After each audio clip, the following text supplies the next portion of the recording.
Welcome back to the Patriot Quilt Along. This week, I share my tips and tricks for making half square triangles, 2 at a time. I could be making these this week. The pattern shows you how to make half square triangles 2 at a time. There are other methods for making half square triangles, and if you want to check them out, I will provide a link to my YouTube channel in the description. I've got a number of videos on various ways to make half square triangles, so watch them and choose the one you want to use. If you decide to choose a different method, you're going to be cutting your squares a different size, and there is a guide for what size you'll need, and I'll put a link to that in the video description, and you can download my free half square triangle cutting guide. Of course, that also means you might need more fabric, so make that decision before you buy your fabric or go and buy some more. I've made mine scrappy, so needing more fabric wouldn't really throw off anything for me. But keep all those things in mind as you choose your method. As I said, we're going to be doing half square triangles 2 at a time. And this should be a very familiar method because, well, we've already used it once to make the half square triangles in the pinwheel block. So it's the same method. To do that, you need 2 squares, same size.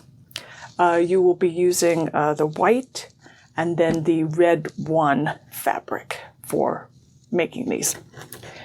Cut the squares according to the pattern if you're doing 2 at a time. And then you're going to be drawing a diagonal. Oops, this is not actually big enough. A diagonal from corner to corner. So make sure you have a ruler that's big enough to reach corner to corner. And then just use a fabric marking pencil that will show up on the back. I'm using white because my fabrics are fairly dark on the back, so I needed a light color line. There are methods in which you can make half square triangles 2 at a time without marking. So I'll show you those when we go to the sewing room to sew up our half square triangles. I'm back at the sewing machine, and all I've done is I've put my 2 squares right sides together and I've pinned. I neglected to remind you that the diagonal line that you're drawing is not what you're going to be sewing on. You're going to be sewing a 1/4 inch away from that line, so you're using it as a guide. If you want to mark your sewing line, there is a tool like this, just a 1/4 inch seam marker. I will put a link in the description so that you can take a look at these tools and see if you want to use them. The way they work is you lay the ruler, there's a yellow line that goes down the middle of it.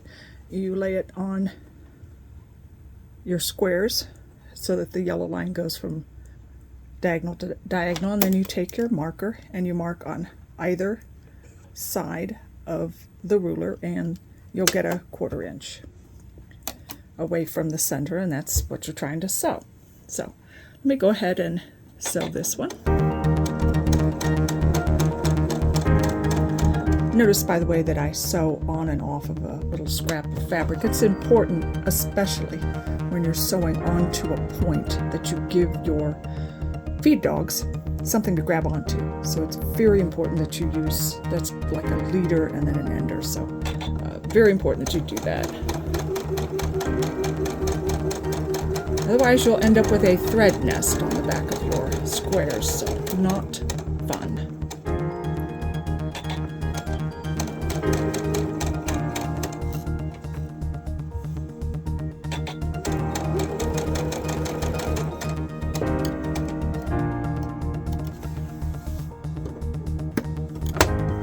So I've sewed a 1/4 inch away from the line on this side, and on this side I'm going to do the same thing, but now let me stop and set up my machine and show you how you could do this without actually marking that diagonal, because you're going to be making a lot of these half square triangles, so not marking is a great thing. So I've set up my machine with something called diagonal seam tape, And notice that there's a red line and 2 black lines. The black lines are 1/4 inch from the red line. The red line I've set up exactly across from the point of my needle. And to double check that it's straight, I use a ruler. I put the ruler on the needle plate here because I know I got a strong horizontal line, and then I check my vertical lines, and this one is exactly on the red, and 1/4 inch away, according to the ruler, are the black lines, so I know that I've got everything straight. Now, how you use it. You guide the point of your square along one of the black lines, and then obviously the needle is going to be 1/4 inch away. So that's what I'm going to do.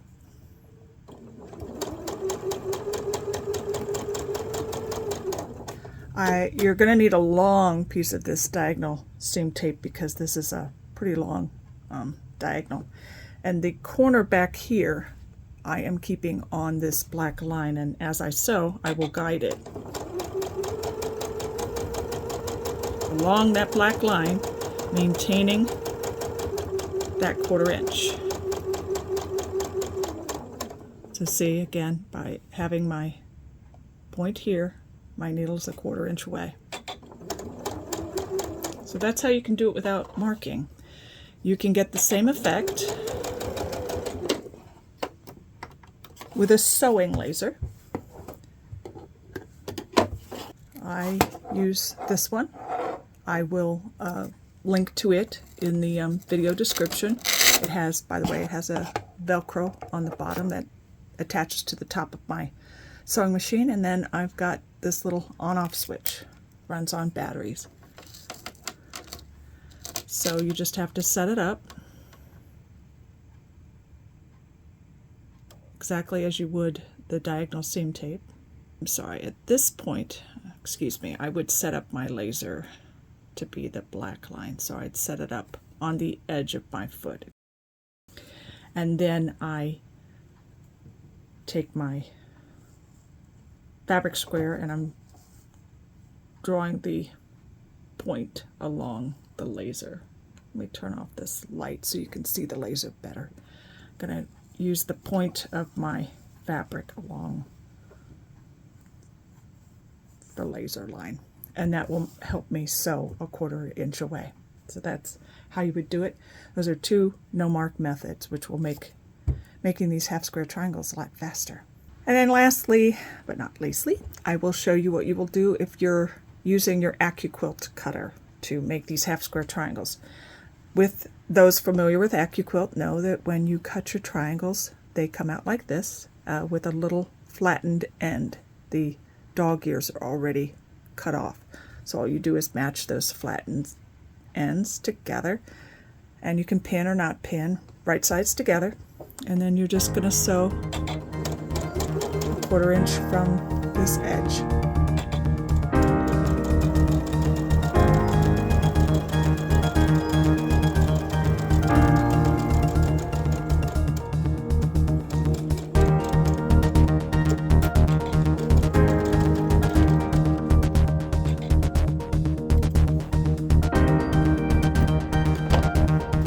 What I like about this is that it's easy to match up the squares, and if you sew 1/4 inch from that edge, you're going to get perfect half square triangles. So let's take our sewing back down to the sewing room, and we will press, and I'll show you how to measure and make sure that your half square triangles are correct. We're back from the sewing machine, so let's cut these apart. You're going to cut on the diagonal if you marked it.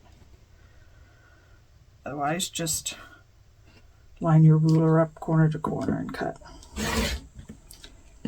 This does not have to be all that precise. If you don't get it exactly down the center, you're just going to be adjusting the size of your seam allowance. Now that we have these cut apart, we're ready to just press open, press our triangles. And let's get there. And then check them for size. And I like to press open, so that's what I'm going to do. make sure that finger press first, and just use the nose of your iron to open that seam. I like pressing my seams open. I think that reduces bulk.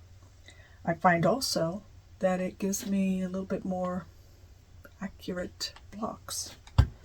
So that's what I do. Otherwise, you press to the dark. I also like to use my wool pressing mat. There. Okay. And you can clapperize that.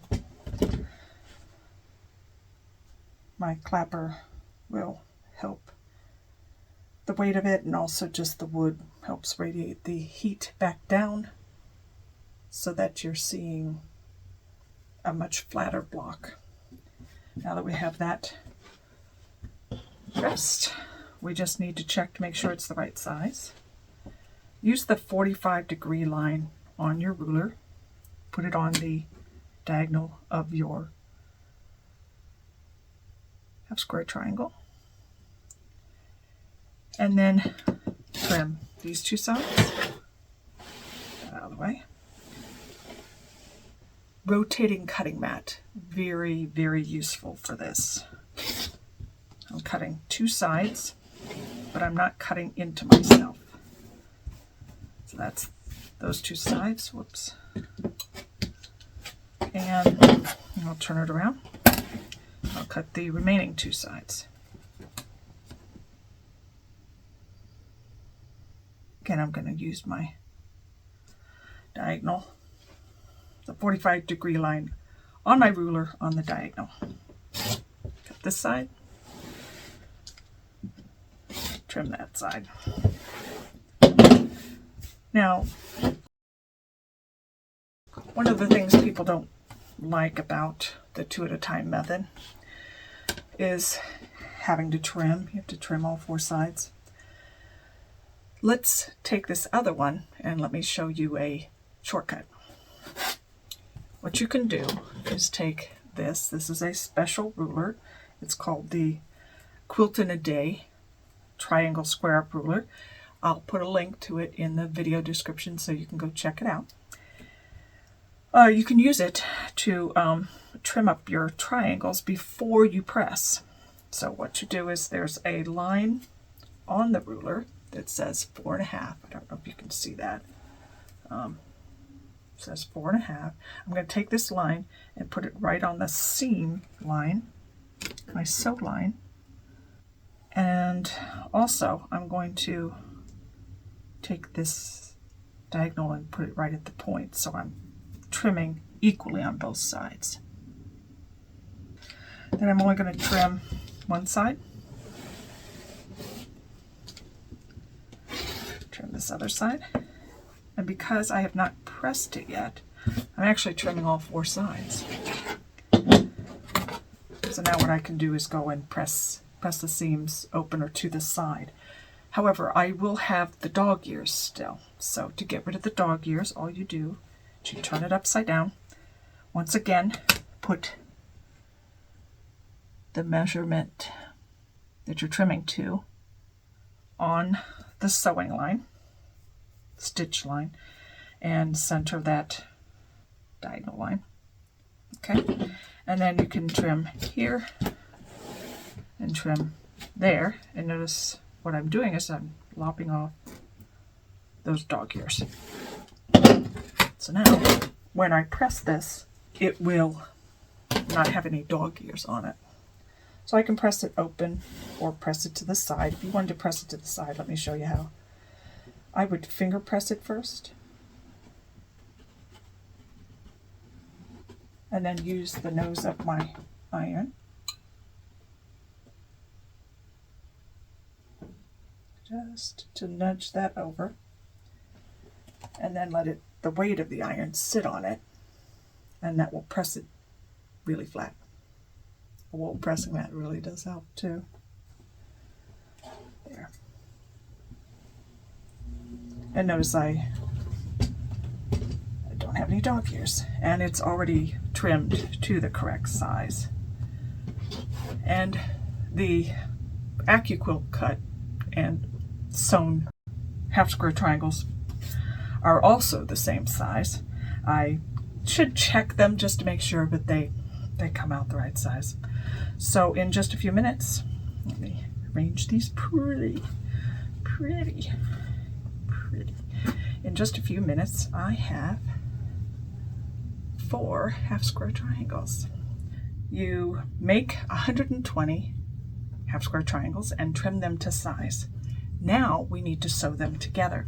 We're going to make them, we're going to arrange them. There.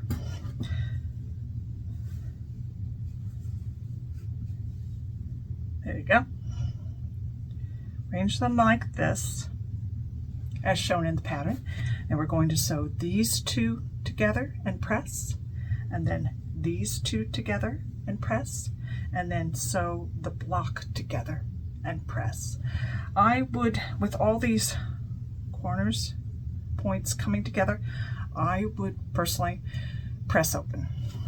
And after you make your block, you need to trim it, measure and trim it to make sure it's the right size. So let me go to the sewing machine and we will sew up this block. Hi, we're at the sewing machine. We've got our 4 half square triangles that we have pressed and trimmed to size. And I recommend using some kind of a tray or something to lay out your block and then bring it to the sewing machine so you don't get anything turned around. I've laid it out following the picture in the pattern. And now I'm going to sew these 2 together and these 2 together. So let me take these 2, fold it. Notice I'm just folding it on top. And I can pin if I want. Or not. And I just need to sew 1/4 inch.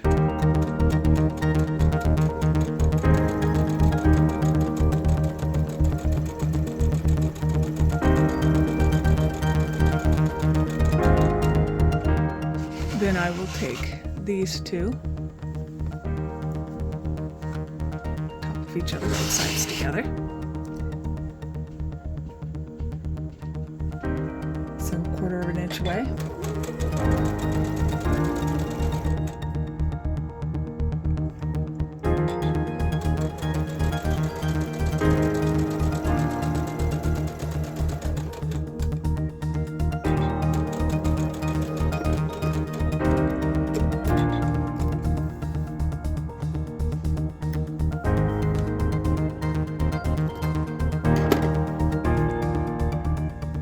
Now I've got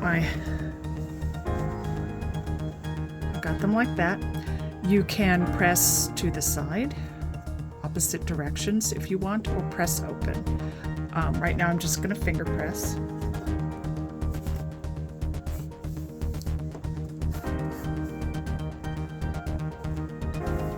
That. And then this one I'm going to press to the other, finger press to the other direction. Personally, I like to press open, but I will show you how to do it that way.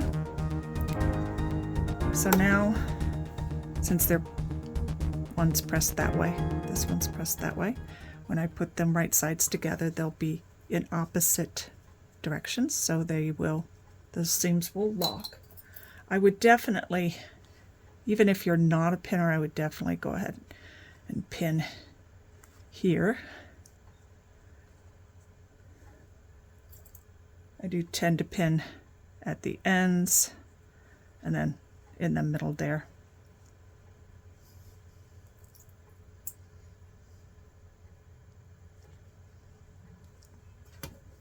Okay, I've pinned, so now I'm ready to sew.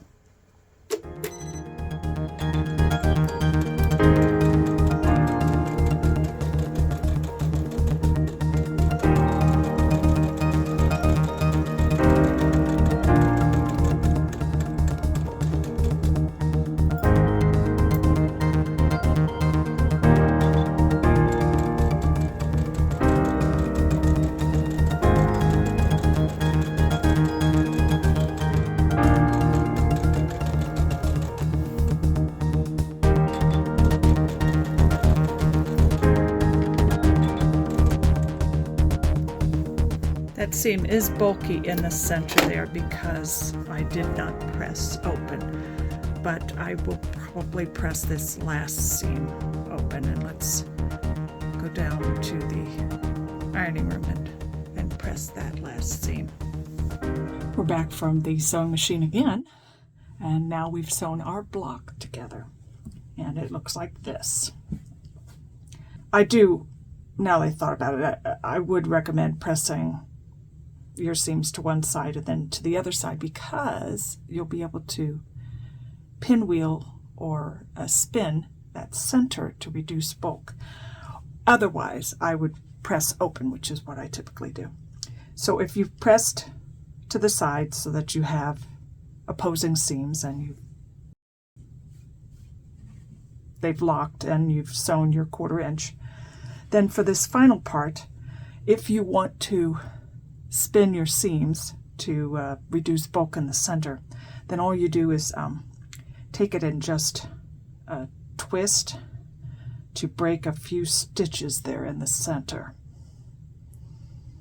And then you lay your block out, and you're going to press one side up and the other side down, and then push in the center there, and that will flatten that. So I've pressed one side down, the other side up, and that center doesn't really look like a normal spun seam because it's the colors that it's not a pinwheel block, so you're not getting that miniature pinwheel in the center like you would, like we did before. Notice I've got pressed seams open. Anyway, once you get that, you feel like you've pressed your seam as flat as it can go. Then you'll want to measure your block and make sure it's the right size. So check the measurement in the pattern, and then so trim as needed, or resew if you need to. You're going to need to make 120 half square triangles, trim those to size, and then sew them together to make what I'm calling the wave block, or block C, and then trim that to size.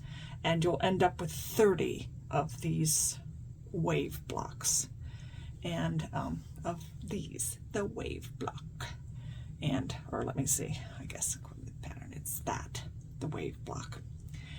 And you need to have these done before we meet again, which will be on September 28th, when we will take our 3 blocks, the star, the snowball, and the wave, and we'll start assembling the quilt. I'm so excited. It's not for 2 more weeks, so if you have fallen a little bit behind, don't worry. I will put links to all the previous videos in this description so that you can go and watch them and catch up. And then after we have the quilt assembly segment on September 28th, you will have until November 11th, which here in the States is Veterans Day. It's also Remembrance Day. It's also Armistice Day. We will be celebrating that day by having, I think I've decided that the whole week you'll be able to link up either your finished quilt top or your finished quilt. So you've got quite a while to be able to catch up if you need to. If you're sending it out to a quilter, though, you will need to get your quilt top done pretty quickly here in order to enter for prizes. Prizes! So here you go. Here's our wave block. Get 30 of these done before September 28th, and I will see you then. Bye now.